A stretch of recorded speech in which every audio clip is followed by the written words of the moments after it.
Okay, good morning again, everybody, and welcome back. We're going to go ahead and come out of our closed session and meet with the treasurer, Lisa Frazier. Lisa, are you available? See Holly. There she is. Good morning. Morning.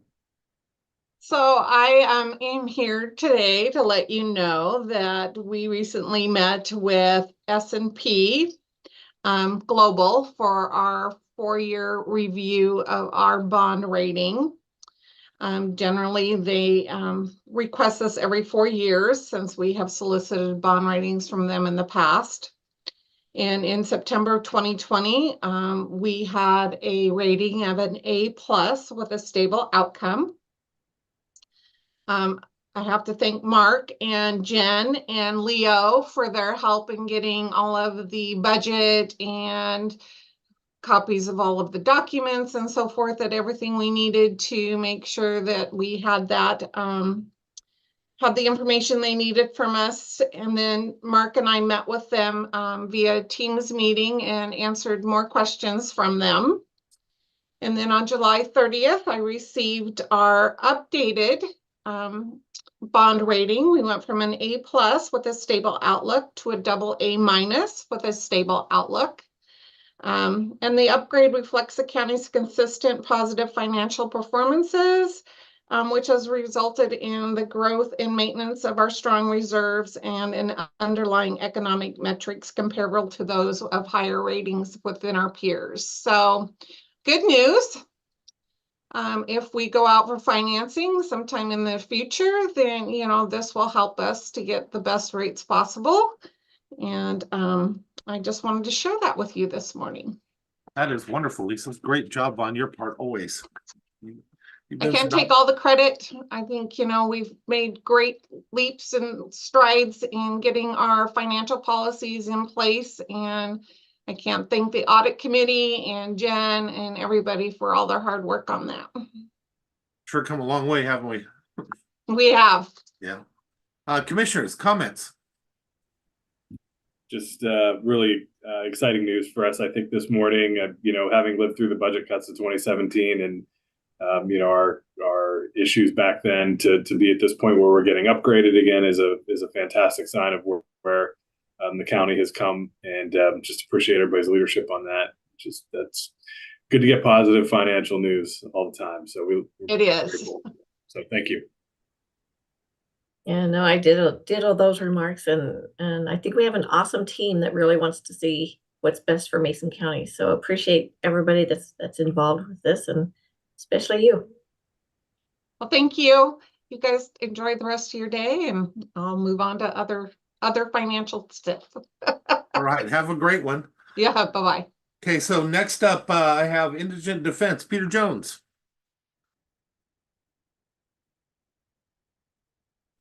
Hello. Hey, Peter.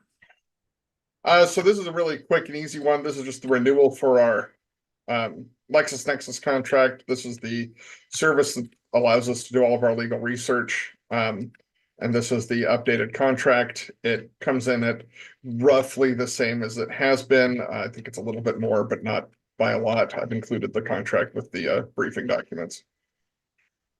Okay. Any questions, commissioners? I am supportive. As am I. As am I. There you go, Peter. Thank you. Thank you much. You guys have anything for Peter? Yeah. All right. Have a great day, Peter. Thank you. Next up, I have Community Development, Kell Rowen. So Kell is out of the office dealing with an emergency at home. Okay. So she isn't here this morning, but I can definitely give you a quick update. Just kind of wanting to let the commissioners know the status of Building 8 and where we're at. And so we're in the process of wrapping up the modifications to the building where public health is moving into. Oh, we got Kelly here to give us an update also. Kelly, where are you at on the public health building? Oh, I was just coming on in case there's questions. Yeah, the new building 13 is coming right along. I'm probably ahead of schedule right now as we speak. My crew has done an amazing job, and carpet's done, painting's done, finishing touches coming on this week, and I'm getting with, hopefully with Melissa and Dave this week, and potentially starting to figure out how we're going to get them in there and move. Thanks, Kelly. So with that, it's going to open up some space in Building 8, which is much needed space in Building 8. And so we're going to make some modifications to the upstairs, look at individuals that we could potentially move to downstairs. I think it's also going to positively impact our environmental health folks, and that they're going to have some more space. They're pretty crammed into the back of Building 8. So we're excited about that, and just wanted to give the commissioners an update that we're going to be doing some of these modifications. Kell feels like she should be able to pay for it mostly within her existing budget for 2024, but just wanted you to be aware that we're going to be doing some work over there. Wonderful, thank you. Anything for Mark on that, or Kelly? Hearing none. Okay, thank you. Next up, we're going to go ahead and move on to public health. Hi, David. Hey, good morning, commissioners. Morning. So today we have Melissa making an introduction. Morning, commissioners. We actually have some guest presenters today. We've invited Olympic Health and Recovery Services, which is a licensed behavioral health agency we contract with as a service providers for our LEAD and our law enforcement co-responder programs. I will go ahead and hand it over. I think, Joe, are you going to do the introduction? Perfect. And so just a little bit of background. Over the last few months, I've briefed some contract amendments. We've done an expansion of LEAD, adding about $500,000 additional dollars for the year, as well as expanding. The board approved the expansion of our co-responder program through the end of the year. So we are very excited for OHRS to be here to just kind of share what the changes have looked like, what we can accept going forward, and a little bit about what we've seen in the past. So Joe, I will hand it over to you. Thank you, Melissa. And I do have several of my folks here as well from OHRS.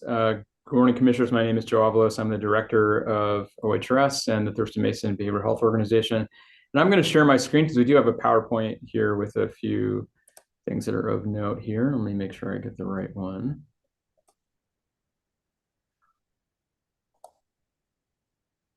Are you all seeing the PowerPoint slide? Yep, let's get it. Great. Okay, let me just.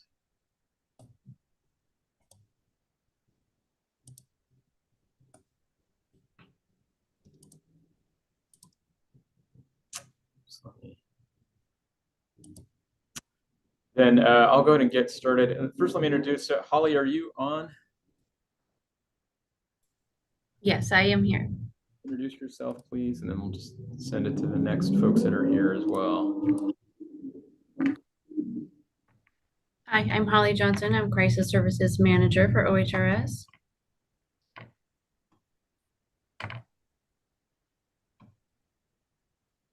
Kisa.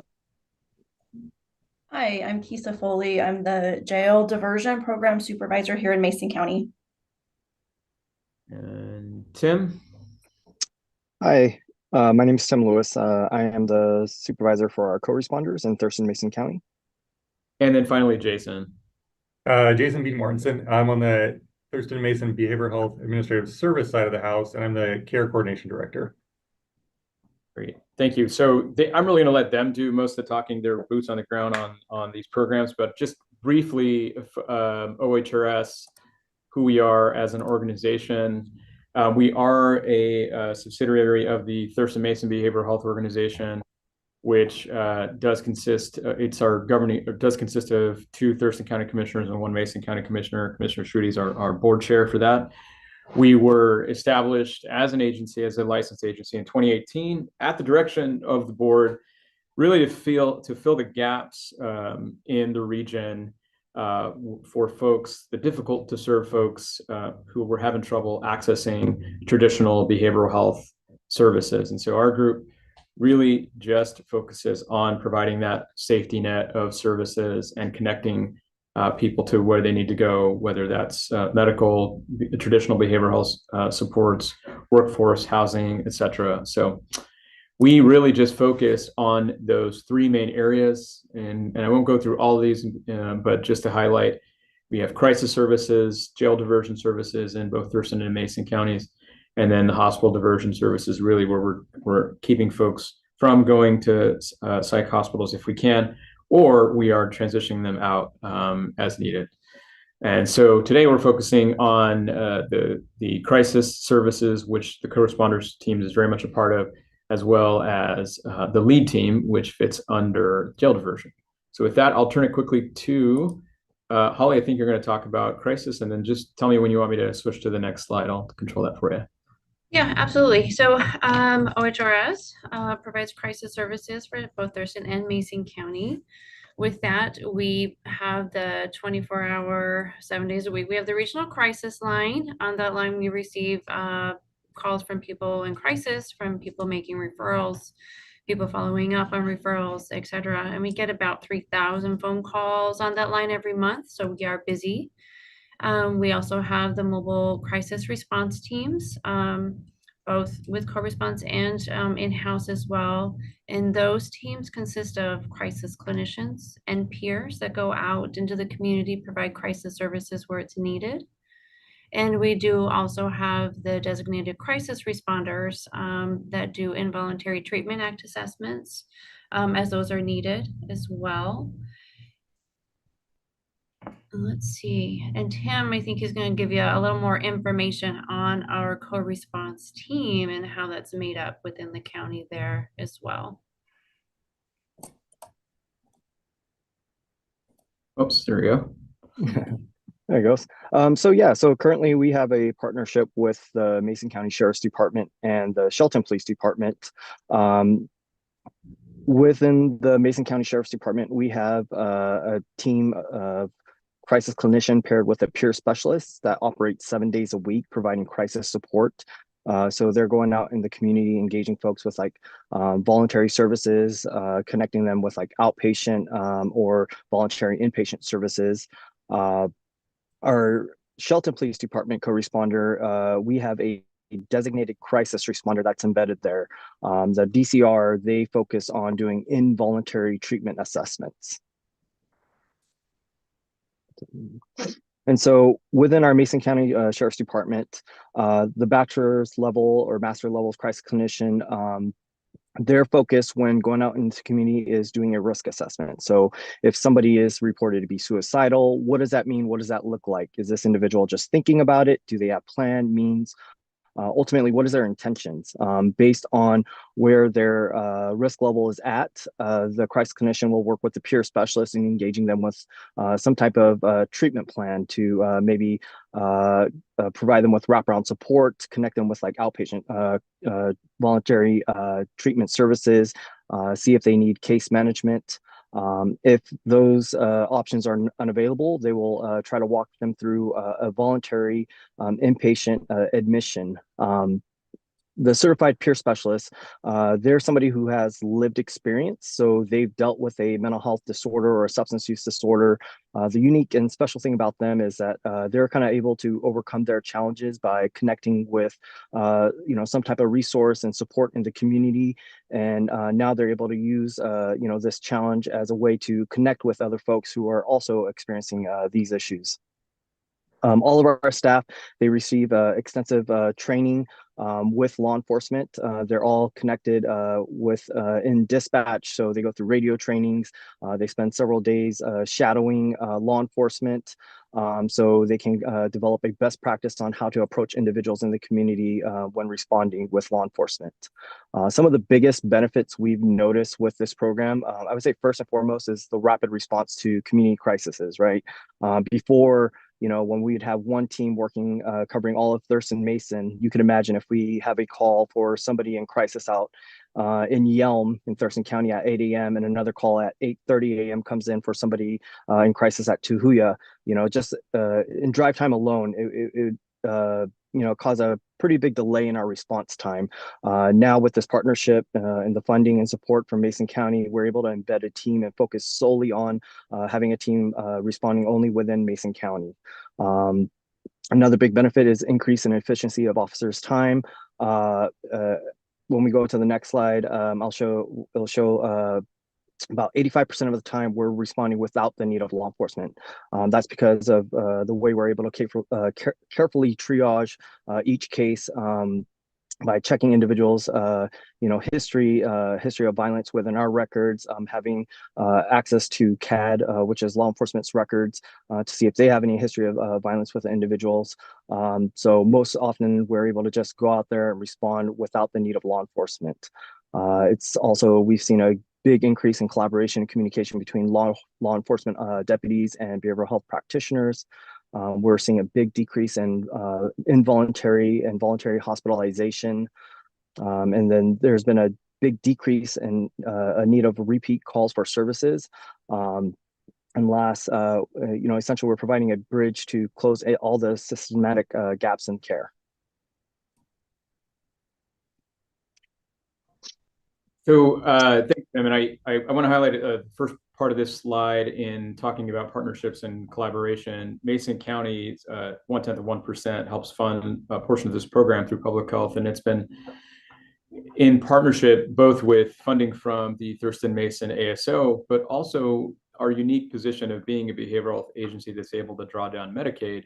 So we are able to pull down funding from the 5 Medicaid managed care organizations in the region. And so this slide the graph on the left here shows how much combined, it's almost half of the actual cost of the program. And so we're unique in that aspect, in that we are billing Medicaid for these services, which in turn actually increase our Medicaid rate for the region. So it'll just actually give us more Medicaid funding in the future as we continue to utilize this fund source. And then Tim, if you want to talk about what the referrals look like, and then of course the services provided. Yeah, so if you see in terms of how many individuals we've served 288 individuals in first, second quarter. However, you'll notice that for those 288 individuals, there's about 1,300 services provided. Reason being is, let's say if we have a Jane Doe who was suicidal and that the team responded to, and it also required law enforcement and EMS to respond as well. After we contact that individual and we make referrals to outpatient services, we're going to do everything that we can to continue to follow up with that individual till they get stabilized. Last thing we want is for that individual to, spiral back into another crisis where, law enforcement or EMS is having to respond again unnecessarily. So we're doing a lot of follow-up support, whether it's calling individuals, checking with them daily over the phone or in person. As far as referral source, our number one referral source is going to come through 911 dispatch or law enforcement direct. As I mentioned, all of our co-responders has access to CAD, so they're able to actually see in live time all the calls that are coming in through 911, and they're able to be proactive. So if they're seeing a call where someone is in crisis and they recognize that individual, they're able to attach themselves to that call and be proactive and go ahead and contact that individual on their own without having to wait for law enforcement or 911 refer that individual to them. Otherwise, if a call comes in through 911, dispatch, sees that, there's mental health components and it's an appropriate referral for the team, they'll go ahead and attach the Mason County co-responders to that call. Otherwise, we are receiving calls from family and friends through our a regional crisis line, or an individual may call in for themselves as well, or from another professional community partner in the community.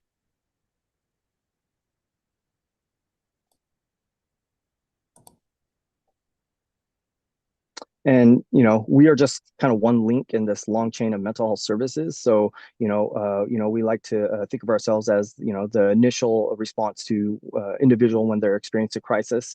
But our goal is to kind of refer them on to maybe a case manager, outpatient provider. So, we're very, dependent on our community partners, and, we work with the community and trying to get these folks connected and stabilized when they're experiencing a crisis. Okay, thanks, Tim. And so that wraps up our presentation on the Mason Co-Responder. Happy to take any questions if there are any regarding that program, or we can move on to lead, however you'd like to do it, Melissa or commissioners. Commissioners, any questions? I think we can go into lead and then maybe have questions at the end. Yep, let's go ahead and go. Thank you.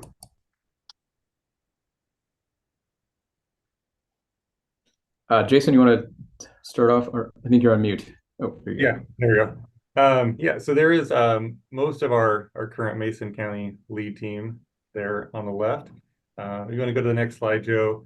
Do a little quick background and context. So Public Health reached out to us to partner in applying to an RFP with the state back in 2019. This was kind of a natural outgrowth of some of the other work that was happening in Mason County. Abe Gardner, who's now with North Mason Fire, was doing a lot of work with law enforcement agencies and outreach to the jail. So this program really made sense and fit with the services that he was already starting up. And out of that, we started our first lead team. Then shortly after that, through some legislation, the state allocated some additional funding to support work like this. So we were able to leverage that funding and essentially double the capacity that exists out in Mason County for this work. That's through the Recovery Navigator funds. So Recovery Navigator called for lead and lead-like programs to be stood up in communities. Mason County already had a good head start through the work that we had partnered on with Public Health, and we were ready to go and just expanded the capacity. Since then, we've continued to grow the program and the impact. There's been a lot of legislative changes and law changes that have impacted this work. So there were things like the Blake decision around possession charges that definitely impacted the contact and the work that we have. Some other legislation that impacted law enforcement response and interactions with people. And the team has been really nimble and worked really well with community partners to continue to maintain good relationships and connect with people that otherwise would be at risk for contact with law enforcement, I'll say. You want to go to the next slide, Joe? I'm going to hand this over to Kisa for a minute to talk about kind of what the update is on the day-to-day work that the team is doing and what the program is. Real quick. Go for it, Kisa. Yes, absolutely. Yeah, I'll just do a quick overview of really what we do on a day-to-day basis in LEAD. We have 6 peer specialists who have lived experience on the team. We have 1 mental health professional and 1 substance use disorder professional. So we get most of our referrals, a lot of our referrals from the co-responders on the crisis team, and we take community referrals. So somebody can walk in. A lot of them are referred by other community agencies as DSHS or whatnot, and we do a referral. They need to be impacted. So our participants are really impacted by either mental health, substance use disorder, homelessness, or frequent law enforcement contact. Once we get a referral, they get set up with our substance use disorder professional who does a brief assessment on them to get into the program. We find out what their needs are, what they're struggling with. We assign them a peer specialist. And from that point, they have that peer specialist. We sit down with them. We work on a treatment plan. They come up with goals, stuff they would like to work on. And we really just meet them where they're at in their recovery process. We do a lot of emotional peer support and then help refer them out. If they need help with housing, we help set up those appointments with them. We go to appointments with them, whether it's they want some treatment, outpatient treatment, inpatient treatment, they need help possibly getting some funding for housing or some social security with DSHS, whatever they need, we're there to kind of help them along the way and support them in that process. And yeah, that's really the day-to-day nuts and bolts of it. Perfect. Thank you, Kisa. This slide's a little hard to see. I can send out a copy of this if you're all interested. This is a data dashboard for 2023 that goes over some of the total people served, some of the total services, covers things like where the referrals came from. And one of my favorite is the linkages to care section that talks a lot about the types of services that the lead team connected people to ensure their stability going forward. There's also some demographic breakdown in terms of who the program is serving. Like Kisa just mentioned, kind of the target population. most of the people that are referred have a lot of issues going on. So a lot of the people that are worked with have both substance use, mental health, and extreme poverty going on in their life that they're helping work through in this program.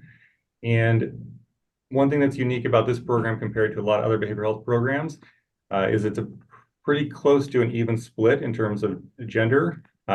Typically, you see more men in treatment, but this is a pretty even split with this program, and primarily serving the adult population, 25 to 50s. I think we've had a few veterans, a few pregnant parenting people come through the program that have been supported.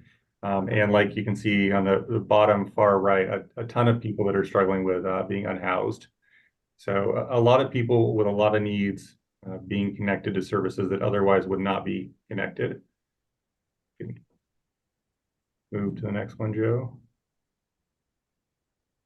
So with the funding that something was already talked about, some additional expansion funding will help the team to be more responsive in the community in terms of some of the outreach supplies, resources to help remove barriers for people that are being served, an additional staff to help do direct outreach and coordination with law enforcement and the court system partners. And then I'm going to turn it back over to Kisa to talk about some of the impacts and successes from the program.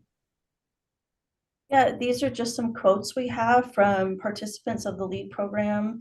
Go ahead and read just that they appreciate what we do, how their life has been impacted. I don't have specific numbers with me, but I check with staff about every other week to get success stories, and there's never a month that goes by that we don't have a handful of participants who have obtained some type of housing, whether it's in a clean and sober house or obtained employment, have completed their court cases. It's just very exciting. We have quite a few success stories. And I believe that's the tail end of the program. I hope we stayed within our timeline, and happy to take any questions. Can you back up, please, to the screen where it was showing where the referrals were from? Yes. Right there. So we're looking at several hundred plus total. Now, am I reading this right that only 7 is coming from law enforcement and the criminal system is 4? Is that like the prosecuting attorney? What is that? Yeah, like I mentioned, the changes in law, so the Blake decision, some changes around contact that impacted how we thought this program was going to go originally when Abe first reached out to me. Didn't quite go as planned. So we had to be flexible. The goal has maintained making sure that we're serving people that are high risk for law enforcement contacts. So still people that are potentially committing crimes related to their unmet needs. But yes, it's been a pretty low number. With our new position, that's going to be direct outreach with law enforcement. We're hoping to see that number increase. And part of what's not captured here is a lot of the referrals from the co-responder team would otherwise have been police contact as well. So those are could kind of be categorized as law enforcement diversion referrals also. Because that's one of the things that caught my attention, because I know when we were first doing this, what we thought was going to be happening, but we're talking less than 5% coming through law enforcement if we give them the criminal system too. Yeah. Okay. Thank you. I'm trying to figure all this out because we have other issues that we're dealing with too. So thank you very much for that. Yeah, I think we'll see this change over the next year with the recent passing of making possession a misdemeanor again and encouraging diversion. I think we'll continue to see an increase in those. But to this point, it's been relatively low, and we've had to kind of pivot and making sure that we're still serving the intended population. Commissioners, any questions?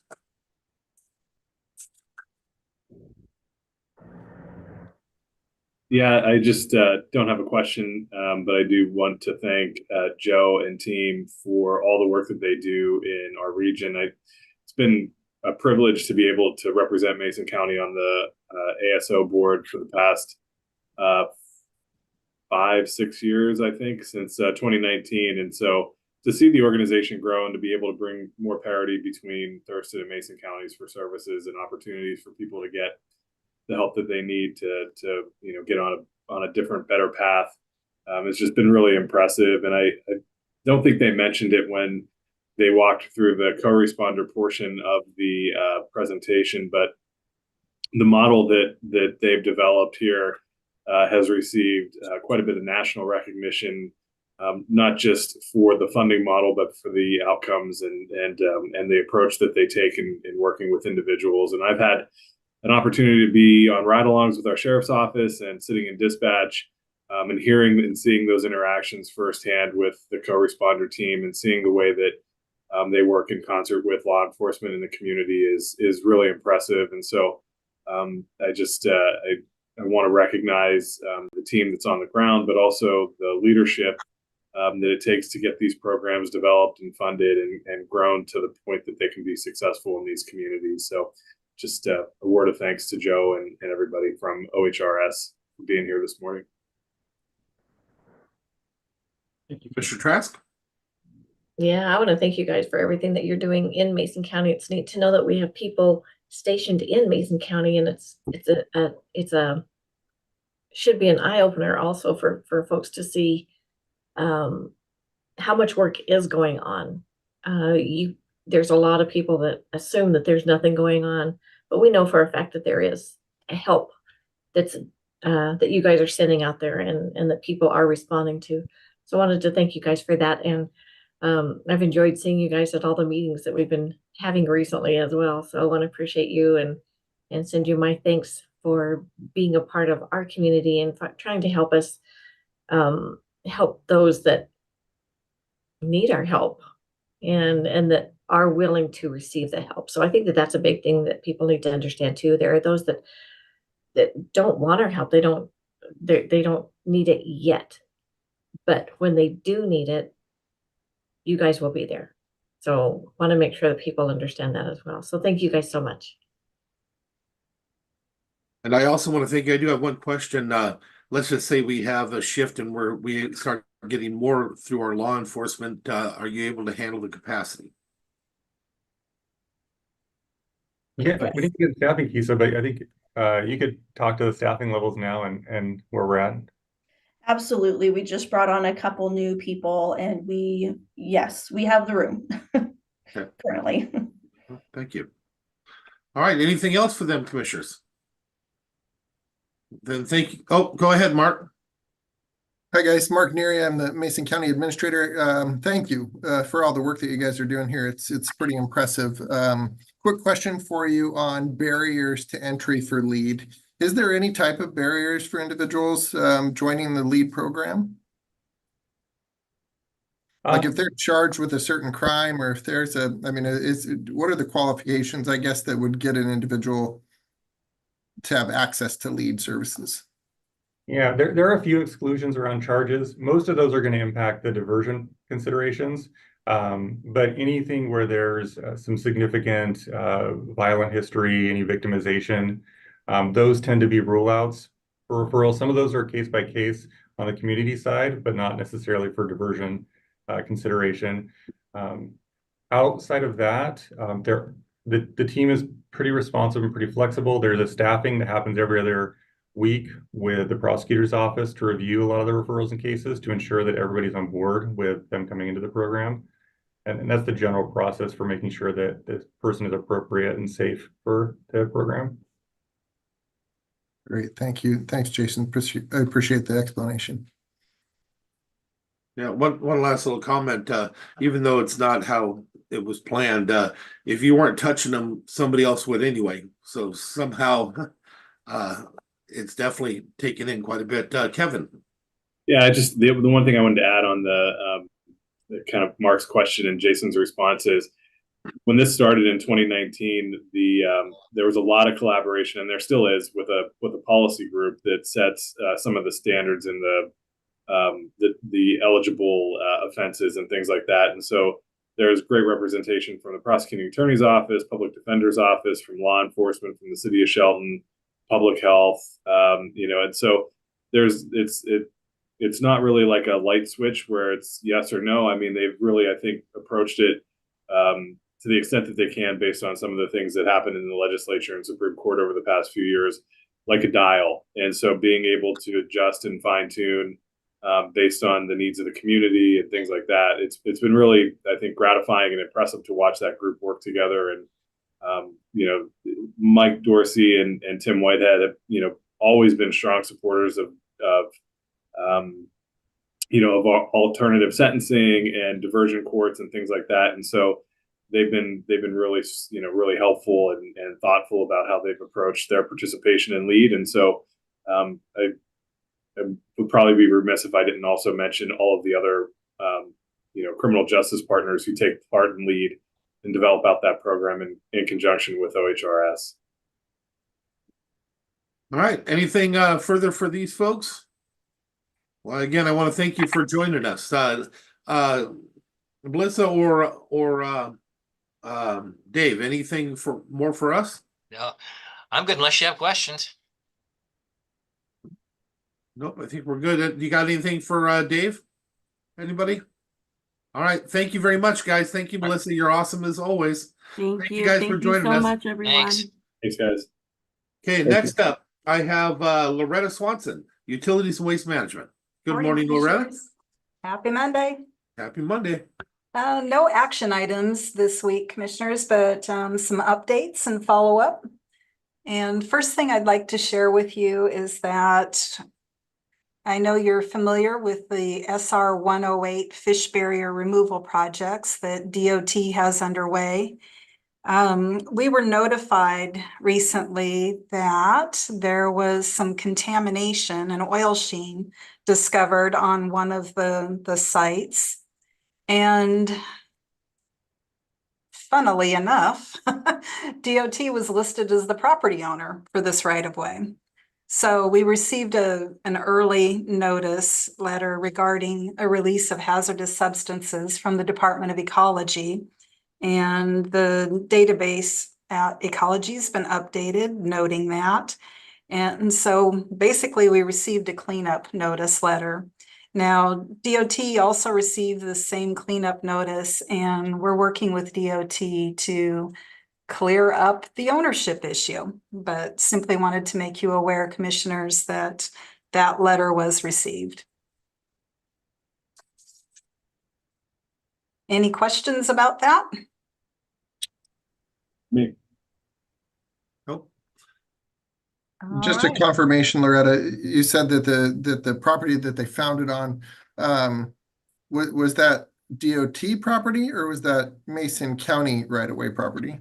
Well, it's listed, it's DOT right of way. It's Okay. the state route, but our records and database show that the ownership is Mason County. And I believe what went on was that when it was an old county road. And so somehow some conveyance probably just wasn't recorded, and it just hasn't shown up. So we're working, like I said, with DOT to get that corrected. Great. And just to give you an idea, commissioners and Mark and everyone else out there, the property that we're talking about, or the right of way or stretch of 108, is this blue area located here. So it's kind of close to the Grays Harbor County line. All right. So we'll keep you posted. And then next, commissioners, you asked for a draft letter to Olympic Region DOT regarding support for some pedestrian improvements in the Union area. And you should have a draft of that in your packet. And if there are any changes, please let me know. Commissioner Schutte, do you have anything on this one that you'd like No, to? great. No, I think that looks really good. Thanks, Loretta. As do I. Commissioner Trask, anything? Yeah, I thought it was a great letter. Okay. Good job. Okay. We will get that out for. And then next up, we frequently have calls regarding dead deer in the road right of way or on the shoulder and asking for pickup. And Commissioner Trask asked that I share some information about what our current process is and are there some things that we can do to improve service in that regard. So this is kind of a work in progress. We're still still searching out some additional information, but Amy did contact the Big Cat folks, and they said, yes, we will certainly take fresh fresh animals if they are delivered to us. So she will look for some other potential sources for the use of the dead animals. We previously contracted for this work and spent on the order of about, it varied from year to year, but 20-some thousand dollars per year. Amy's also reaching out to see if there are folks that may still be interested in providing contract services for us. So that's another potential resource that we could bring to bear. And then last of all, just want to remind people that certainly there are permits that can be taken out with Department of Fish and Wildlife. So you are allowed to pick up fresh carcasses also if you have a permit. So individuals can do that also. Mike, anything else to add on that? Well, in previous conversations with WDFW is that they claim it's their deer, but they can't afford to pick them up. And so they've always told us to, if they're in a road, they're a hazard, to remove them. And then if they're not in the road hazard, as being a hazard, we either leave them in place or bury them on site. And so we do respond to when we get the calls for deer and stuff, but we kind of run that policy as we do. You know, a lot of times these things have been laying there quite some time, and so it's quite a mess to even try to clean up in say cases like that. But I'll stop talking from there. Do we bill them, Mike? Do we what? Bill them? No. No. Do they bill us for stuff? Yes, they do. Well, I think we should have that conversation if we're doing their work. I hear you. So that's where we are this time of year, you know, with the young deer and stuff like that. It's, you know, it's a common occurrence. So it would help if people would just slow down, but. What happens on the state highways? I think they're the same policy. I think if in the road, it's a hazard, they remove it. If it's alongside the road, they either leave it or I've seen them bury it in place. Yeah. Yeah, I believe that they do have the same policy as us. As unfortunate as it is, even if you're going slow, sometimes those deer will just run out in front of your vehicle. And so it's hard to tell a deer that they can only cross in the crosswalk. But it's also coming around a corner, you never know what's around that corner. So accidents happen, unfortunately. But I do want to thank the road crew too, because I do know that they've gone out and buried the deer in place. And so I wanted to make sure that you extend my appreciation out to them. Can't get to all of them, but because we live in Mason County. We got lots of animals, lots of critters, 4 and 2. So yes, we do have lots of critters. Well, it's funny. You can always tell where they're at when you're on a motorcycle. The smell will stay there for a long time. You can tell where a marijuana farm is too by the smell. Yeah. You used to be able to tell where the fruit factory was, but they closed. I think that's part of the problem is when we get a phone call, it's most likely because it smells. Yeah. Yeah. And with the warm weather, you know, it doesn't take long, and I'm sure it's extremely uncomfortable and unpleasant for individuals in those areas. But recognizing that we do have quite a few deer in Mason County, it's tough to keep up on all of them. So what else stuff works? Oh, go ahead. Sorry. That's okay. Loretta, wanted to make sure that you thanked everybody that worked in this, you and Mike and also Dave and others really tried to find resources or some way to help with this issue, but there's just not a whole lot of resources out there. We even reached out to the tribe to see if they were, you know, if they were able to do things. So I wanted to thank everybody for really looking into this and trying to figure out a solution to this problem. You bet. Thank you. And we'll continue working it. What else you got for us, Loretta? All right. So if Mike's still on here, I don't know that we have a lot more to report, but progress on the Razor Road outreach packet.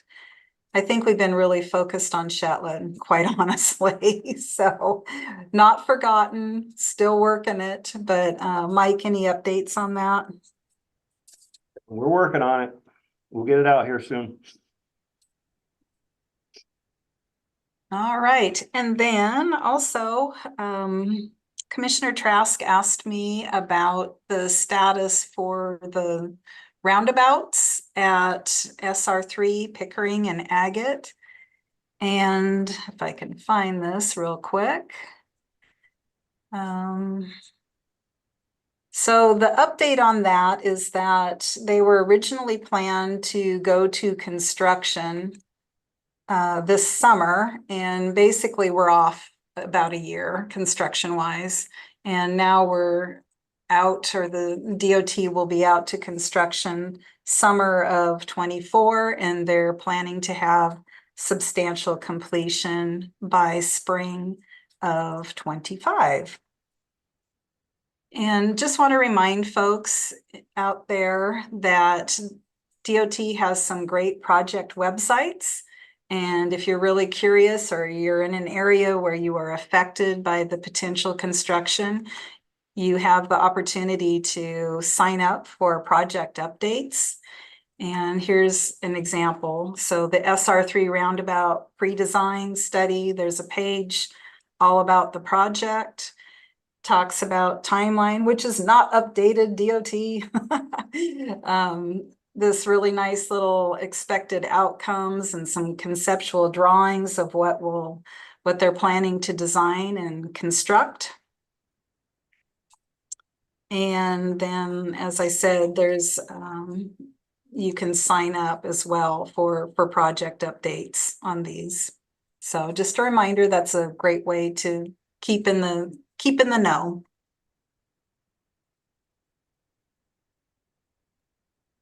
And thank you for looking at that as well. I looked at the time at their website and I noticed that it had not been updated. So appreciate you reaching out and getting more information too. Sure. Yeah, it's like I said, lots of people are curious about that and anticipating construction.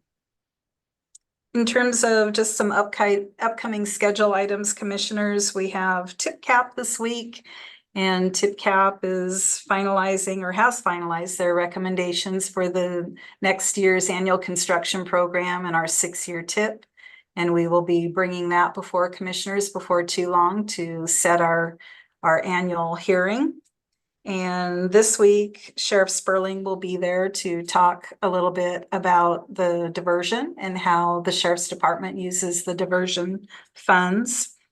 And the other thing, let's see, we started our road closure for Satsupquam Road.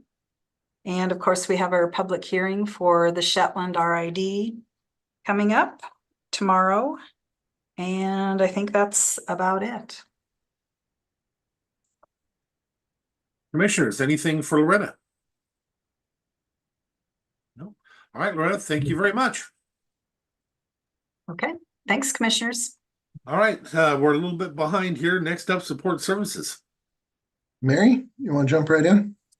Good morning, commissioners. Good morning. I have a couple items and my supporting documents actually go across a couple briefing items. So refer to attachments from a different topic if you need to. But the first item is looking for approval of a 2% general wage increase for non-represented employees effective January 1 of 25. This will help us maintain parity with the increases that members of current collective bargaining agreements are getting within the county. It can also help address ongoing market issues as we continue to see labor market shift and needing to be competitive. Jen did an amazing job of breaking down what the approximate budget impact would be for this next year. And so attached is a resolution and asking for approval to move forward to action. I'm supportive. Commissioners? I am as well. Absolutely. There you go. What else you got, Mary? Thank you. I also have the item from our Central Services Reorganization Workshop, the outcomes from that, which was to create an IT manager position and a Parks and Trails manager position and convert the current DEM and Parks Trails manager to just a DEM manager. So that's a mouthful, but I also put on here estimated budget impact with the current range of the other managers, and then also like what a mid-range at step 5 would look like for a cost breakdown. Our class and comp consultant has already been notified and given the position descriptions, and we'll work on comping these in case range 38 is no longer appropriate as we move forward with other recommendations that they'll have in September. So I have position descriptions attached, the salary schedule and resolution for that. Commissioners, any comments, questions? Or are you prepared to move that forward? I am ready to move it forward. Great job, and appreciate your time and commitment to this project. Thank you. I concur. Same here. Kate, what else you got, Mary? I think next is Nicole with some AED stuff. Hi, Nicole. Yeah. How are you? What I am presenting in front of the board this morning is just requesting that we enter into a lease program with Cintas to replace the AEDs we currently have, and in addition add some more AEDs so that all of our county buildings have AEDs accessible, which would be a total of 36 AEDs. So currently right now we have 15 AEDs throughout the county, and I apologize, I don't believe I had provided a list of where those are, but I can send that to you. I just realized that.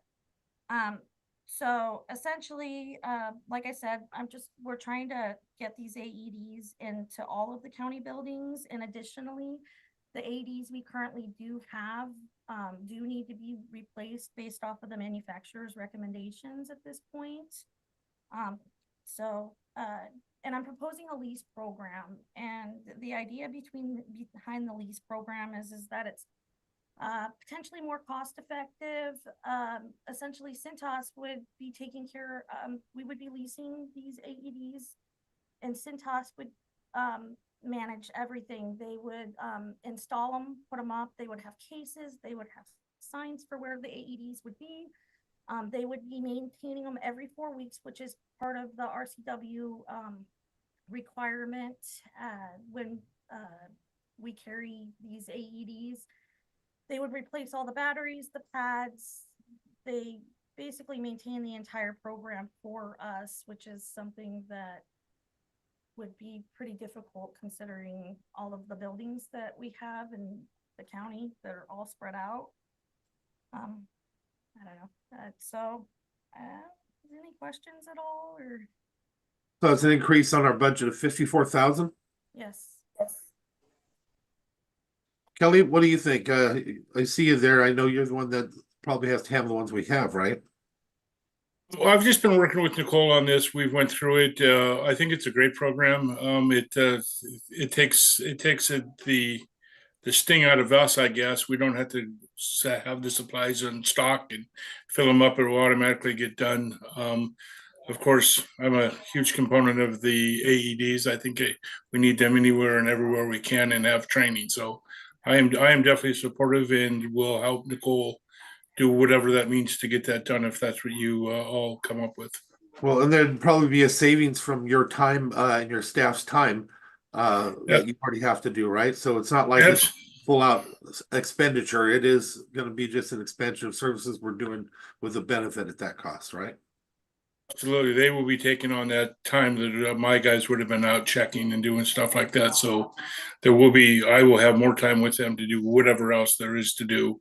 In the future, I'd actually like to look at the fire extinguisher program they got and try to get all the business into under one roof, because I'm sure we could even have a bigger savings if we did that too. Right now, we have a different company that does that. Sharon, Commissioner Trask, I see you're ready to, what you got? I think it's a great idea, and we did get the list, Nicole, just to let you know. And I like that we're having at least one in every building. I think it's important that we do that. Do you know, do our deputies or others have access to these in their vehicles or anything like this in their vehicles? No, there's no AEDs in vehicles at this point in time. Actually talking about that too. Eventually I would like to look at what it would look like to carry these AEDs in some of our in some of the vehicles.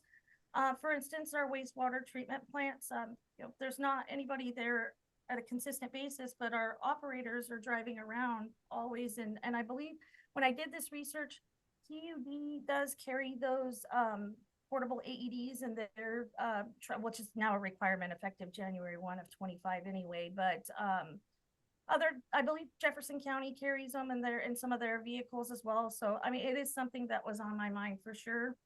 And I also did want to bring up, we did just purchase 42 brand new first aid kits as well. And part of that Cintas program, not this one, but ideally they would be able to come out and at that every 4 weeks and replenish our first aid kits as well. So it's kind of a all-in-one kind of thing. They're number one in the country for their first aid program when it comes to these services. Yeah, I know that they are pretty darn amazing. And if we can have a service that makes sure that we're not expired, I think that's kind of important.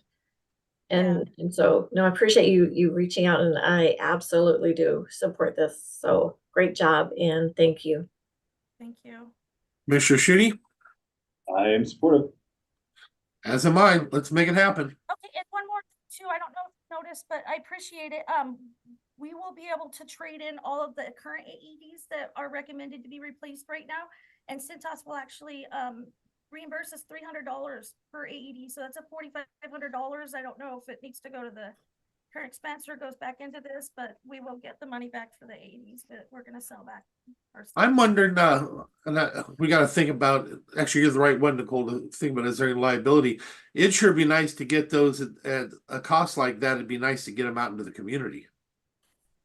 Yeah, I don't think that it would be beneficial because these are the manufacturer's recommendations on how the lifespan of these AEDs, and we're about there to need to replace them. So I don't think it would be a beneficial, or I think they just need to go back. And I believe that they will look at them and maybe refurbish them, but I don't think it would be, from my perspective, a good idea to put those out in the community. All right, what else you got for us? I think that's about it for me. Thank you. Okay. What do you got next, Mark? I believe I'm next. Good morning, commissioners. Hi, Jennifer. I have the 0.09 application from the EDC for 2025. The request is $115,000. And if we do approve this request, we would need to, or if you verbally approve it, we would need to circulate to all to the city and the ports before this is actually approved. Yeah. What is our current rate? Is this an increase at all? We used to be at 95. I know we increased it during COVID. We probably never decreased it, but can you give me an idea where we're at? Yeah, our contract for 2024 is 99,000. 99. So this is an increase. Yeah, it is.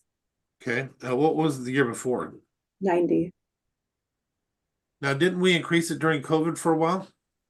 We used some CARES Fund money to, that was specific to getting money out into the public, but I don't remember what it was before it was 90. I can get that for you. Because I remember that's why I thought we gave them extra money because they were doing all that extra work. It was a completely separate project. Okay, so this is an increase of 16,000. What have we given them total? Do you know offhand, for the different programs and from the state money that we're moving through? We have ARPA funding that we have allocated, and I believe that's 50, but I don't remember off the top of my head, for a study. No, I actually meant for our economic development that we get from the state and other things like that. Oh, I don't know that. For economic development that we get from the state. Yeah, we get a pocket of money from the state specifically, and they're our entity. We'll look into it later. I'm okay with this. I just tried to keep the numbers in my head. We'll find out. I can't remember what it's called, but we get money specifically for that. Commissioner Trask.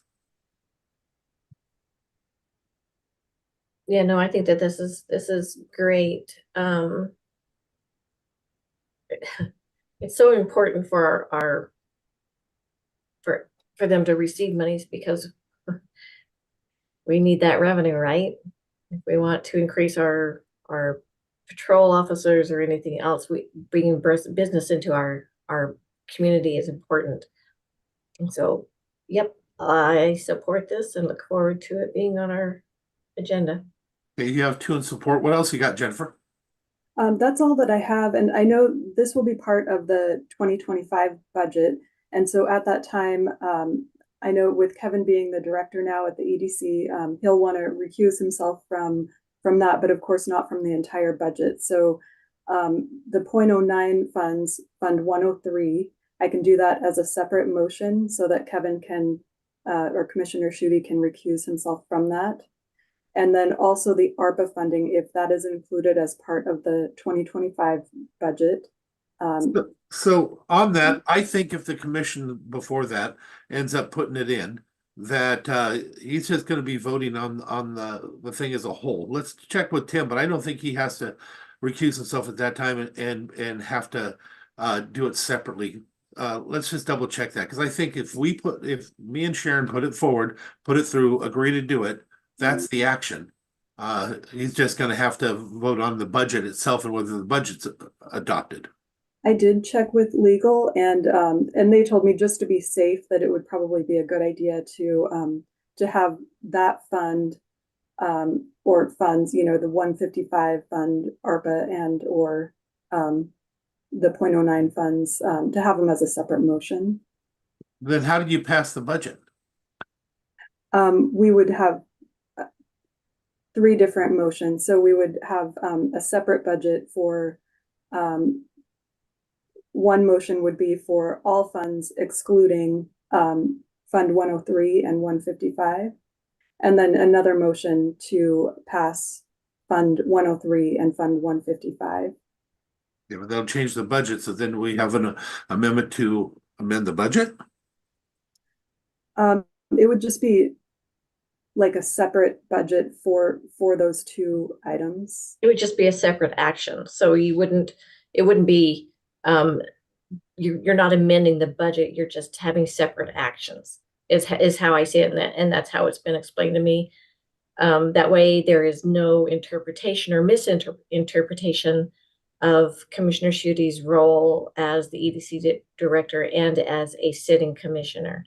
Yeah, and I guess we're saying the same thing. I just thought by doing it as an action beforehand and then having the actual budget, I don't think that's a conflict at all. But we'll leave it up to whatever the legal thinks is best.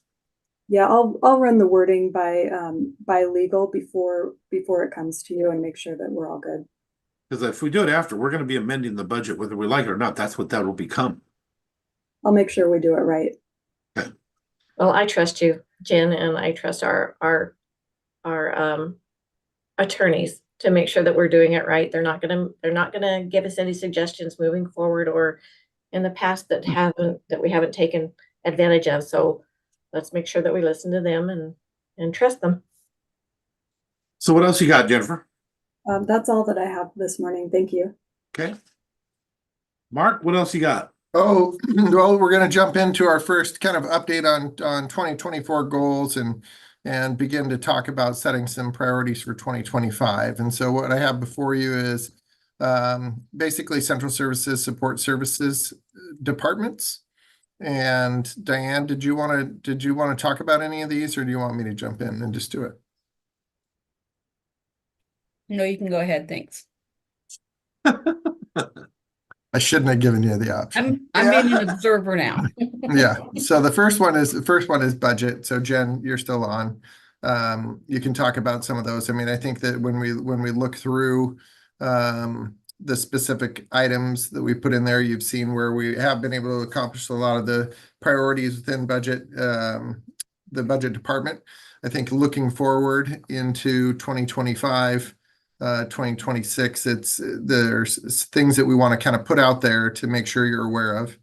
And Jen, do you want to talk at all about the executive time and transition to public works, public health?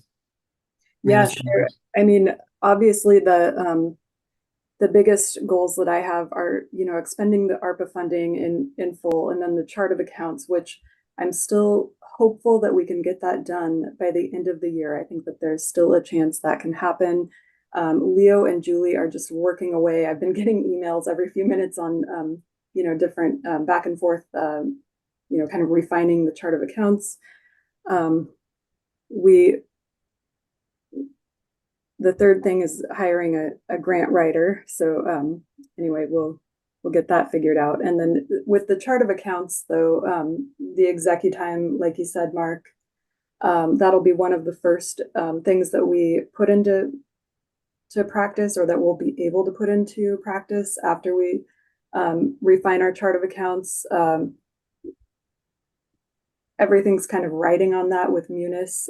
We've got position control, which will be pretty easy to implement once we get our chart of accounts revision completed. And then executive time will be the second thing that we go after to get done. That will take the place of our Excel and paper timesheets. So I think we're all really excited to get that done.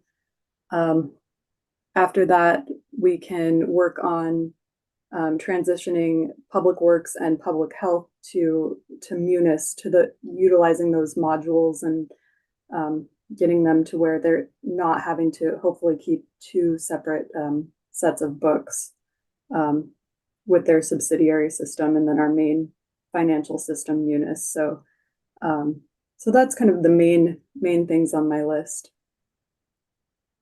Any questions from the commissioners on those items, or things that we don't see on the list that you would expect to for budget?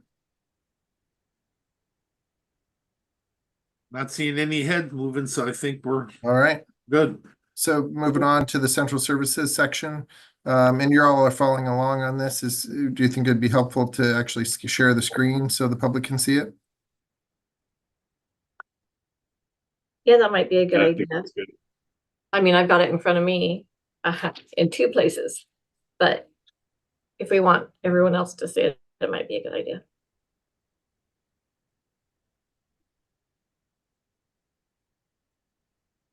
So can you see it?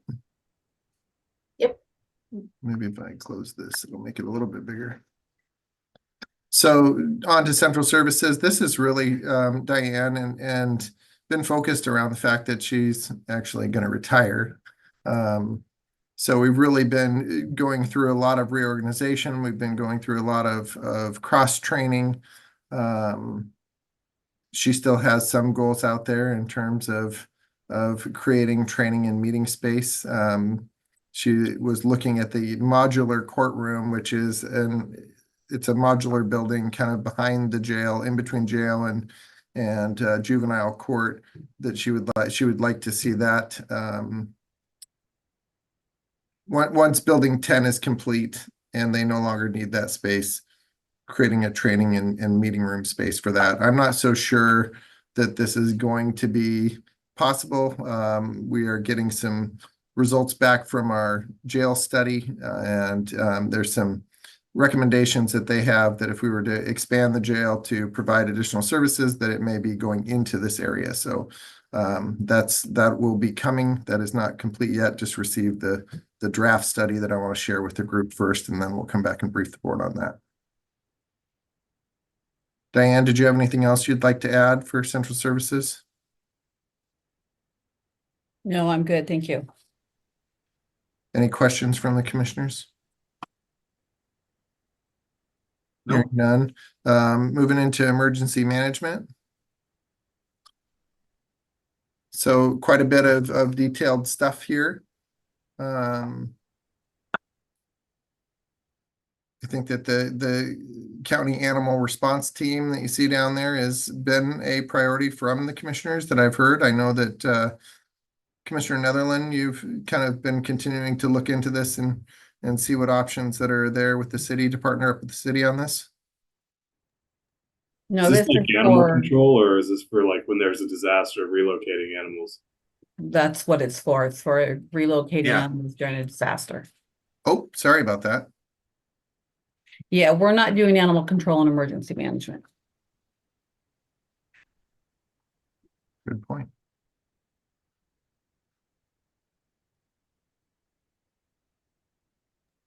Still an Anything else you important want to thing to do, highlight? though. Oh, go ahead. I was gonna say, still an important service to provide. It is. Falls in one of our buckets, just not this one.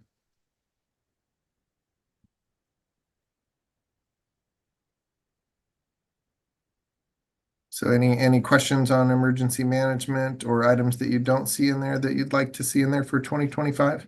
I don't. Nope. No, that looks good. Okay. So as we move on to facilities, we've organized it by building. And so if Kelly's still on, I'm sure he'd be here to answer any questions. So this is kind of in connection with our capital facilities plan portion of our comprehensive plan. So we're trying to really marry these things up together and provide additional detail within the individual projects that we're looking at doing. Mark, can you talk a little bit about, obviously we went out to bid on building 10, or going out to bid on building 10. That project will be hopefully underway, in the next several months and completed in the next several months. You have an item on here for courthouse remodel for 2025. Super high level preliminary. What have those discussions been like, and what might we expect, even later this year or early next year on planning for that? And I'm sorry, I got to turn my phone off here because it interrupted something. So can you just tell me the topic? I heard most of what you said, but what was so you have a line item on here, or a priority on here for our historic courthouse yes. once building 10 is complete. And I just curious as to if those conversations have started yet. If so, even if it's high level, just kind of what we might anticipate for that project. Oh, absolutely. So this is something that we've been in constant contact with Superior Court, and we'll include the clerk's office in the future as we move district court over to building 10 and complete 10. So once that's completed, then it frees up space within the courtroom, and how to effectively utilize that space and distribute it out to the remaining individuals that are there. I think that most of us that have gone over to our courthouse recognize that we've crammed a lot of things into a little bit of space. So kind of having a little bit of room to breathe. We've talked a little bit with Superior Court initially about what does it look like as we transition out of the courthouse. So there is quite a bit of work that needs to be done there. This is a placeholder, and $1 million is, you might look at that and say, wow, that's a huge dollar amount. But I actually think that with some of the upgrades that we need to do with potentially modifying our elevator system over there, as well as redo some of the space and move people around. I don't think that is outside of the ballpark, but definitely talking about moving some courtrooms around so that Superior Court can better utilize those courtrooms. I know that just looking preliminarily at how do we transition during construction time period, how do we utilize the courthouse as we used to utilize the courthouse, and they're coordinating some of that effort with what they'd like to see after district court leaves, right? So we can do the improvements now. It's something that will benefit them in the future also. But just moving a JAB system, which is the recording system for Superior Court, it's close to $90,000 just to move it into a new courtroom. So quite a bit of large dollar expenses over there. Kelly, Frazier, if you're still on, did you have anything else you'd like to talk about in terms of major improvements to the old courthouse? No, the courthouse is a beauty in itself. I mean, it's been around forever, and it's a tough remodel. But I think, I know one of the biggest concerns the judges have is trying to get themselves from point A to point B without being seen, without walking by the people that they're going to hear. And the courthouse, we can't do that. In all the new courtrooms and stuff, we can. But in the old courthouse, we can't. So I think that is the big concern. And how do we do that? And how do we make that happen on a solid concrete building? So Mark, just personally, I think this is a modest holding here, because I'm aware of the same thing that Kelly was just talking about. Once you start opening walls and moving things around, you don't know what's going to be there. You're going to have to put money away like this. So I think it's actually even modest. I would agree. So then when you look through here, you'll often see, heat pumps and HVAC. That's pretty consistent in here. You look at a lot of our buildings, and there may not just be one HVAC system that supplies HVAC to the entire building. And our replacement schedule on those is when they break and we can't fix them anymore, we need to get them replaced. So that's kind of the process that we've been using in the past. I think that Kelly definitely has an idea of the ones that he's band-aided together and that they don't have much life left in them. And he's working with experts in HVAC to determine what is the best, what's the best process to move forward with it. Do we just replace an existing HVAC system with like for like, or is there opportunities to actually maybe change some of the systems that are in place and provide specific heating and cooling to areas that are needed the most, and then be able to just kind of capture that environment in other areas through just being next to each other, right? And so that's something that he continually works on, and we have quite a few different HVAC systems out there. And you'll also see that there's some work to do in refinishing floors and remodel some restrooms. And so these are items that Kelly and his team have identified as needing to do these improvements, and wanted to just put them before you and get your comments on them.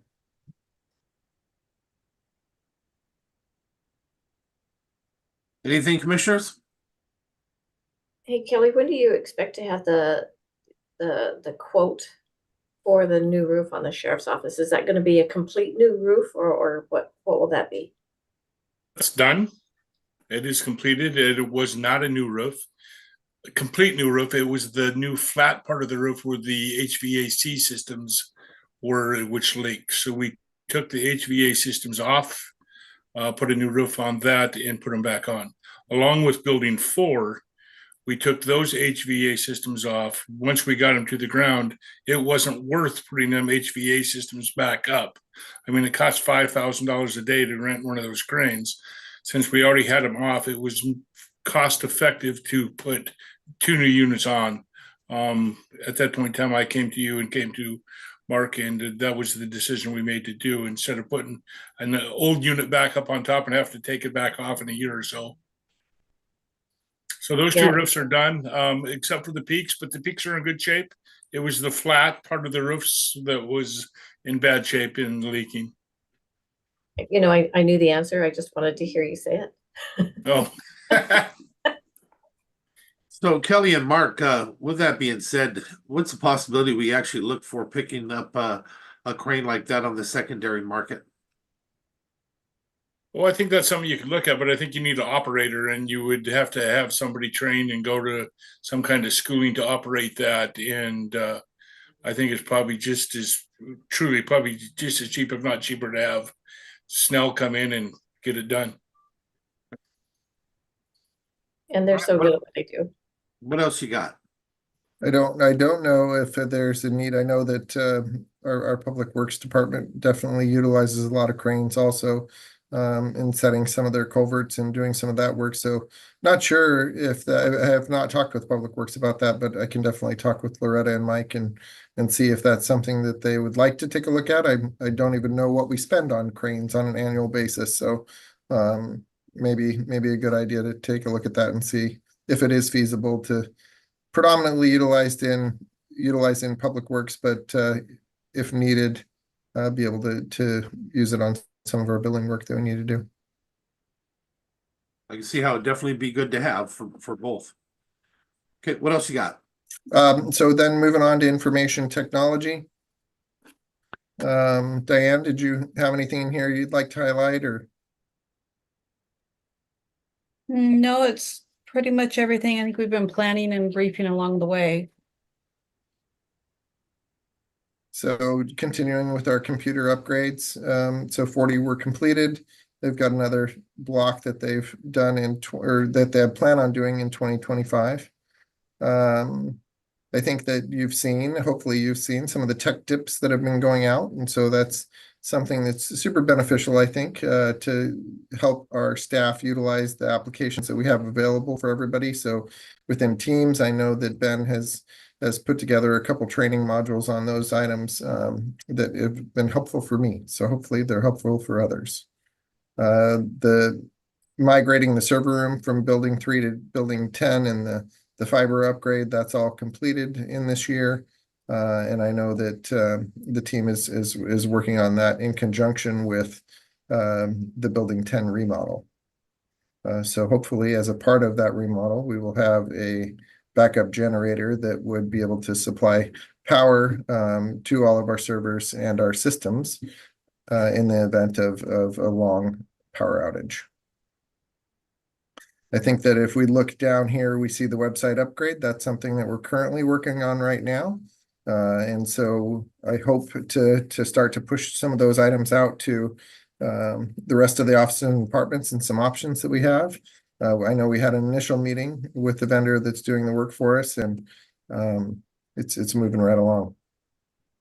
They're really trying to get a feel for all of the different web pages that we have out there and how do they work together. And I'm excited about the improvements that are coming in the future.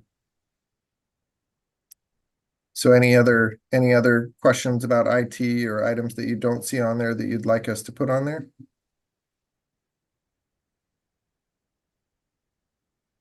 Not me. Okay. Kevin? Anything? Nope. Nope. Okay. What else you got, Mark?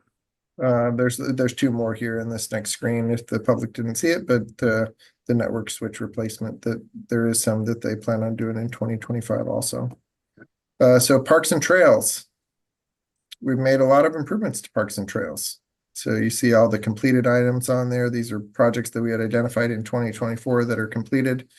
The new Foothills Gate plans on coming in winter of 2024. So hopefully that's done. Any other items in here, Diane, that you'd like to highlight? The Latimer's Landing, we're preparing notices because looks like Marine Floats can fix the float early October. And then we're going to work with Public Works on probably chip sealing in the parking lot.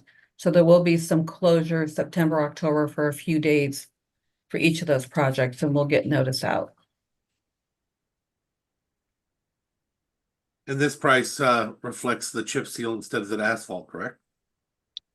I don't think we have a final chip seal, but we know it would be less. Correct. Yeah. Okay. And the float repair, that is accurate. Okay. Yes, it's right at 10. Yeah, so this is quite different than the numbers that you saw in there before, right? I mean, before we were initially looking at it thinking that the entire dock needed to be redesigned and reinstalled and redo the entire parking lot, and we were at $500,000-$600,000. And so really commend the work of our Parks Department and Diane and working with the professional float people to determine what's the best course forward. And also appreciate the work that our Public Works did to come out and really assess the impact that the saltwater has on that parking lot area and what is the best way to maintain that into the future. I feel like chip seal is something that's pretty cost effective. We have internal resources that are really amazing at doing it. And I don't know that there's much we can do to prevent the salt water from continuing to erode. So I think if we look at this as a maintenance item that we need to do every so often, we can get we can extend the life of that parking lot and its usability into the future without making some pretty significant investments in that, just to have it get degraded again by the salt water. I appreciate you looking further into that because that's a huge cost savings. Yeah, yeah.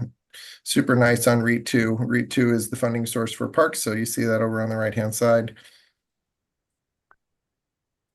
So the rest of those items on there, you see for the items that are listed to be done in 2025, painting the batting cages, Mason Lake roof repair, the Walker Park shelter remodel replacement, and the Truman Glick paint cook shelter.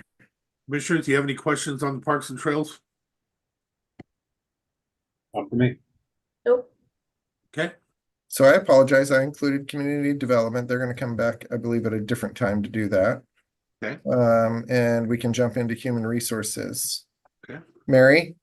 Morning. This is basically just my strategic plan that I come to you quarterly and update you on. So this is our duplication of last quarter. Since then, we've had a couple updates around the learning management system that was approved for NeoGov, which will help with some of these items. Still have one contract open. We're still working on the 24 non-rep class and comp study positions. The timeline is still to have initial recommendations and results to the board by early September. Hopefully our courses being offered and attendance rates will go up once the new NeoGov system's in. We already kicked off the project and they're looking at an implementation date of mid-November, but knowing my team, that'll probably be sooner rather than later because they're gung-ho and ready to get going on this. And then we're really trying to make a concerted effort to be out in the field more. I had the privilege to spend an hour up with licensing and recording last week. And I had my mask on, I sat in the back and see what they do, which was really great. And there's some excellent customer service up there. So really trying to get into the field and see what's going on, get our faces out there. HR is not scary. This is not the principal's office.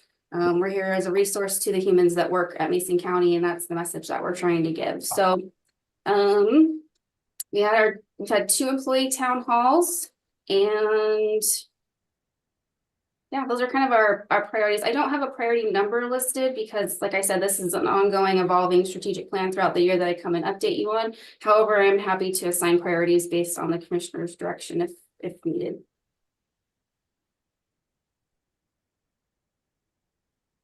All right. Anything from Mary, guys? I'm not saying anything. Okay. Good. All right. Well, that gets us through our list. Okay.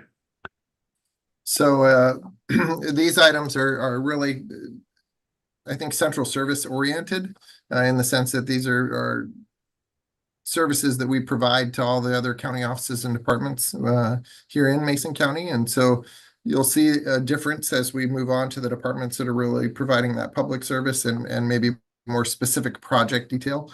And really what I'm hopeful to get out of these is just concurrence from the commissioners on priorities, so that you can kind of look at the lists and either agree or request modifications to that list. So we know as we move forward that these are priorities that the board agrees with and are supportive of. These really do represent a full-time job for each one of these departments and offices, right? So it's we try and pack our schedule. I think with parks, there's some items that we'll continue to look at in terms of improvements to parks. And when we get a park manager in there, super excited about how we can actually start planning some of those upgrades more. So I feel like right now we're a little bit reactive in terms of just maintaining what we have. We do have a post that kind of outlines some opportunities that we have to potentially do some modifications to parks to make them more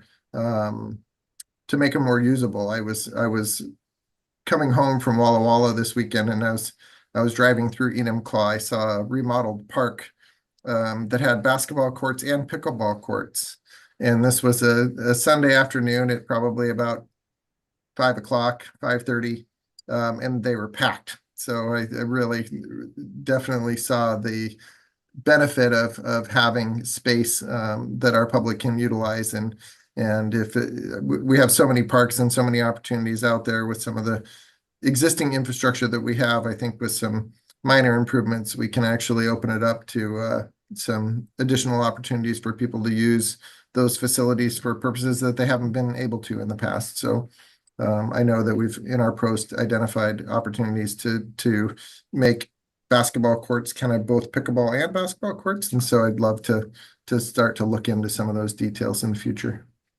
So Mark, on that note, you know, these parks are extremely important. We are limited what we have. We've talked about it before, North Mason, and the idea that we finally got a playground there for those kids, but it's off the thing. Something came up at a meeting here about a few weeks back that I hadn't been aware of.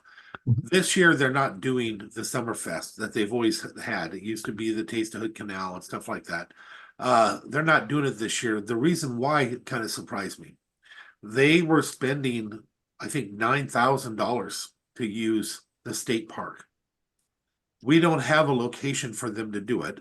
I remind them we have Sand Hill and we need to look at that. So can you look into that and see what it would take for us to open that for them next year? But again, we need to look at having a facility that people can be entertained and have a true park to throw football and go play and stuff eventually. I know that the Port of Allen is still working on one with the Sweetwater Creek project, but I'm not sure that's as much of a community park where they can play football and do basketball or anything like that. So something we can look into, but also our grant writer, when we bring one on, that'll be a good tool to use to look at options for funding that. Yeah, so I think that's exactly, I thank you for bringing that up, Randy. That's exactly what I'd like to do with the commission, is to really kind of identify some specific areas. I know that we've talked about a multi-purpose field up in Sand Hill area. We looked at the cost of that. We actually have some engineering cost estimates of what it would take to do that. And is that something that we want to continue to keep on our list of how do we move forward on it? And I think as we can sit down and look at parks, and I just went over this because I attended they had a subgroup of the planning commission meet last week, and Thursday evening I met with them and kind of went over some of these details. And in preparation for that meeting, I was really going through the park study that was done by Bob Drewell back in end of 21, beginning of 22. And it really opened my eyes up to a lot of opportunities out there, but just need some direction from the commission on, we need to put it in front of you in a way that you're actually able to look at it and say, here's where we want to go forward with it.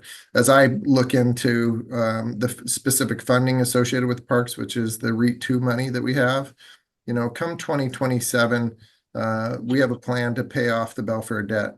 That's a pretty big burden on REIT 2 right now. And so the remaining funds are utilized for parks for a lot of these projects that you saw on this list. But, you know, as we look forward to 2027, 28, it's going to open up a funding stream there that is going to give us the availability to do some improvements. And so having those priorities out there, having the commission's input on that and what they'd like us to see will definitely provide direction for our team as well as our future grant writer to go out and look for opportunities to help fund those things. All right, what else you got for us, Mark? That's all. That's all I have for you in terms of what was included in our briefing packet. I did have one thing that I wrote a note down for, but I'll let you do commissioner updates first, and if I remember it, I'll bring it forward. Commissioners. Kevin. No updates for me. Sorry, Mark. This is going to be quick, Mark. Sharon? Yeah, I don't have any new items either. Oh, okay. Mark, back to you.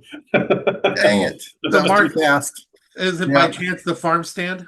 Yeah, sure. Go for it, Randy. Yep. Okay. So commissioners, I think you were given a document, and I don't want to make it the official business today, but I just wanted to bring it up and let you know what I'm looking at and why consider bringing this forward. I'm sure we'll have staff and stuff bring forward more. I didn't write this. This was written up by staff on my behalf to basically look at this option. In North Mason, there is a farm stand, an open air stand. When we've done create our UGAs and stuff, we did not have provisions for allowing for things like that. I would like for us to consider it. I think it's actually necessary in all communities to be able to have a simple open air farm stand and be able to utilize some of these things. I think that's partially what makes a community. With that being said, if the way it's set up right now is it can go through the citizen to try and do the creation, or the commission can go forward and ask them to bring forward things like this to look at doing it instead of charging them a bunch of money to consider it. So that's what I brought forward with the idea that I'm hoping that we will look at this, and this is what he had written. And I'm just putting it out there for thought right now, and perhaps we can put it on for official discussions on the next briefing, unless anybody has a question or comment now. Did you say that we're going to get some information? I thought, Mark, you was saying you had it on their desk for them. I thought it was sent to you guys, but if not, I will definitely provide it to you. I apologize for not getting it. Then you have no idea what I'm talking about. Yeah. That's good too. So that's what's going to come onto your desk then, just to take a look at it. And it's the idea of being able to being a little more flexible within our communities to allow for certain things that we know are necessary. Like I said, in this situation, it's an open air farm stand. We could try and force them into buildings and stuff like that, but the cost of doing that is not realistic. And I learned an important lesson when I was younger. I worked at a fish and produce market. The owners were argued about how they wanted to do it. One wanted it extremely professional, the other wanted it mom and pop. So when one owner got sick, the wife, they went and paid back then $10,000, a lot of money, for this big, beautiful sign. They put it up there, and their customers dropped not by 20%, they dropped down to 20%, because the people on 101 weren't looking to get a Safeway store or go into a professional store. After she got well, she went out and wrapped that sign with butcher paper and wrote on it, and the customers came back through the roof. It's just, sometimes people want a real fruit stand, a real market like that. So that's what this is being sent to you, is considering things like that and options to allow for that. Not just right now, the ones that they're talking about is here in Belfair, but I'd like to see it open up for all of us to create possibilities for other people to do the same thing throughout our communities. So you'll have that next week. Yeah, totally good having that conversation. If you want to put it on a briefing, I think I'll wait and see what Mark sends over, but I think that's a great conversation to have. Yes, I will get that to you guys. I apologize. I actually was looking at it, and I had a conversation with Tim about it, and I thought it came to all of you, but I will definitely get it. Our planning and development group put together. It's allowed for in our current code, but I think that there needs to be some modifications to it in order to specifically spell out how it may be different than brick and mortar structures. Yeah, there is, because there's a lot of requirements. They do a lot of other stuff. Go ahead, Sharon. Sorry. It's okay. Would this be something that should or could go out to our planning commission for their review and for their suggestions? My recommendation is that first somebody has to start the process. We can have the citizen do it, or then it would go to them, or we can do it and then it goes to them, but it still should always go to the planning commission. But it's got to start somewhere. We have the citizen try to do it, or we try to do it from the commission. I asked for it because I think it's something that we need to look at for the whole county, and I think it's not just something that should be specifically them created, and that's why staff did this. So I would think if we decide we want to move forward with it, we become the sponsor, so to speak, and then it goes to the planning commission and then comes back to us. Am I correct on that, Mark? Is that how you've seen it also? I believe so, yes. I actually found it, and I just forwarded it to both Sharon and Kevin, so you guys can take a look at it, and we can discuss it in detail at a future briefing. Okay. All right. So that's all I had. Anybody got anything else? All right, then I will entertain a motion. I think we have a closed session. Oh, that's right, we do. All right, so That was at 11:30. What we got here? 11:45. 11:45. So we're a little bit past that. We're going to go ahead and go into closed session for approximately, here it is. For 4:45. We don't have a time that we have coming back. When do you want to come back? Oh, I think that we can get it done within a half hour. Okay, so we will be back at 12:15. See everybody in the closed session.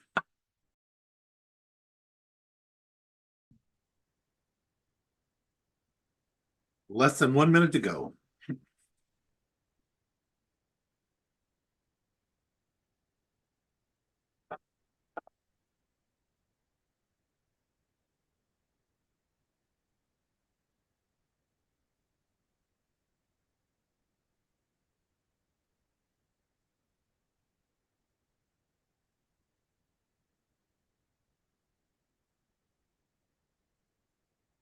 Okay, welcome back, everybody. We just came back from the executive session, back into our regular session. I will entertain a motion unless anybody has another comment. I have one more comment. What? Oh yeah, go ahead, Mark.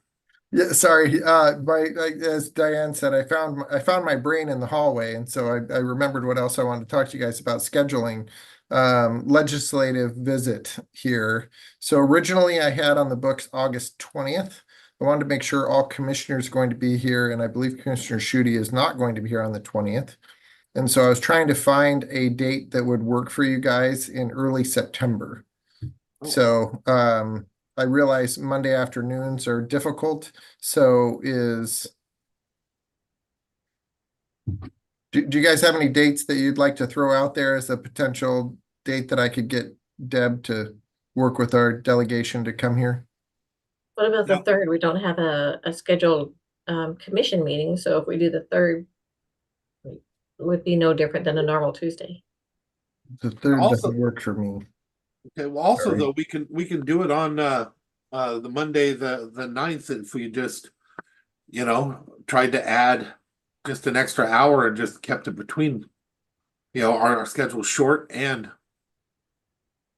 got me out of here by 1, we'll say. Yeah, that's the problem. I don't think that they were available until 1. Okay, gotcha. How about Mark? Why don't you try to have Deb get dates and times that work for the 3 legislators, and then get a handful of dates from them that work, and then bring them back to us, or have Mackenzie work with our calendars to see what of those dates line up for us. Just kind of keeping Randy's 1 o'clock Monday, keeping that in mind. Yeah. And so I'll shoot for that first 2 weeks of September. Does that work for you guys? I know, well, September 2nd is actual holiday.